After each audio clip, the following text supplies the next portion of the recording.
Hi friends, ഇപ്പം എല്ലാവർക്കും നമസ്കാരം. പുതിയ വീഡിയോയിലേക്ക് എല്ലാവർക്കും സ്വാഗതം.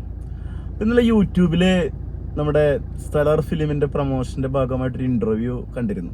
പ്രഭാസ് ഉണ്ട്, പ്രശാന്ത് നീലുണ്ട്, പൃഥ്വിരാജ് ഉണ്ട്, പിന്നെ വേറെ ആരൊക്കെയുണ്ട് എനിക്കറിയില്ല. അപ്പോൾ ആ ഇൻ്റർവ്യൂവിൻ്റെ സമയത്ത് ഭയങ്കര ഡിസ്കഷനാണ്.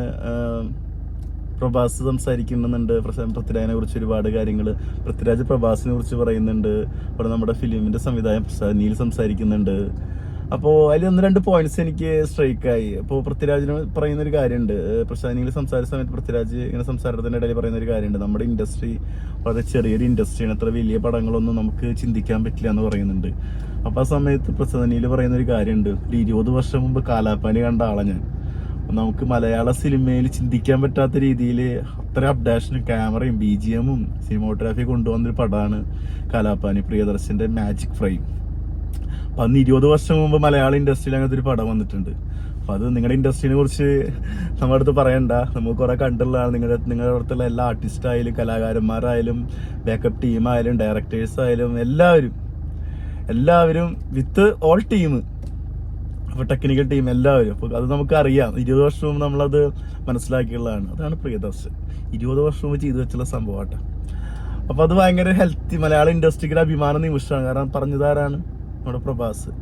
ഇന്ന് ഇന്ത്യൻ സിനിമയിലൊരു ടോപ്പ് 10 താരങ്ങൾ എടുത്തു കഴിഞ്ഞാൽ അത്രയും താരമൂല്യമുള്ളൊരു നടൻ തന്നെയാണ് ബാഹുബലി പ്രഭാസേട്ടൻ.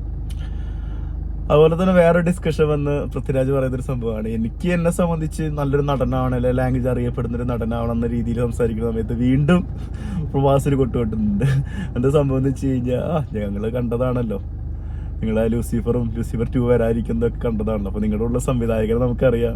അപ്പോൾ നിങ്ങൾ മൾട്ടി സ്കിൽഡാണ്, നിങ്ങൾക്ക് ഡയറക്ഷനും ഉണ്ട്, ഭയങ്കര കഴിവുള്ള വ്യക്തിയാണ് പൃഥ്വിരാജ്. വെച്ചാൽ അഭിനയം മാത്രമല്ല, ഡയറക്ഷൻ ആയാലും ഒരു പടത്തിന്റെ A to Z കാര്യങ്ങൾ കോർഡിനേഷൻ ചെയ്യാൻ ഭയങ്കര സ്കില്ലും അപ്ഡേറ്റ് ഉള്ള ആളാണ്. ജനറേഷൻ ഗ്യാപ്പില്ലാണ്ട് അപ്ഡേറ്റ് ചെയ്യുന്ന ആളാണ്. ലാലേട്ടനൊക്കെ പറഞ്ഞുള്ള കാര്യം നമുക്കറിയാം. അത്ര ക്രിയേറ്റിവിറ്റി ഉള്ള ആളാണ്. അപ്പോൾ അത് സംസാരിക്കണ്ടായി. അപ്പോൾ അത് വലിയൊരു പോസിറ്റീവായിട്ട് എനിക്ക് തോന്നിയത് കേട്ടോ. അത് വെച്ച് കഴിഞ്ഞാൽ അത്രയും ഈ പോസിറ്റീവായിട്ടാണ് നമ്മുടെ ഇൻഡസ്ട്രീനെ, അതുപോലെ തന്നെ നമ്മുടെ ഓരോ ആക്ടേഴ്സിന് പൃഥ്വിരാജിനെയൊക്കെ നോക്കിക്കാണുന്നത്. ഒരു വേറൊരു സംഭവം ചർച്ചയിൽ വന്ന് എന്താണെന്ന് വെച്ച് കഴിഞ്ഞാൽ, ഈ ഫിലിമിന്റെ ക്രെഡിറ്റ് പകുതി പൃഥ്വിരാജിന് കൊടുക്കുന്ന നമ്മുടെ സംവിധായകൻ പറയാണ്.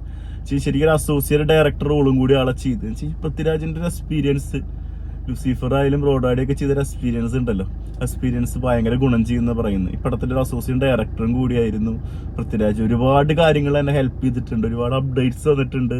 ഓരോ ഫ്രെയിമിൽ വരെ പൃഥ്വിരാജിന്റെ ഡിസ്കഷൻ ഉണ്ടായിരുന്നു പറഞ്ഞു.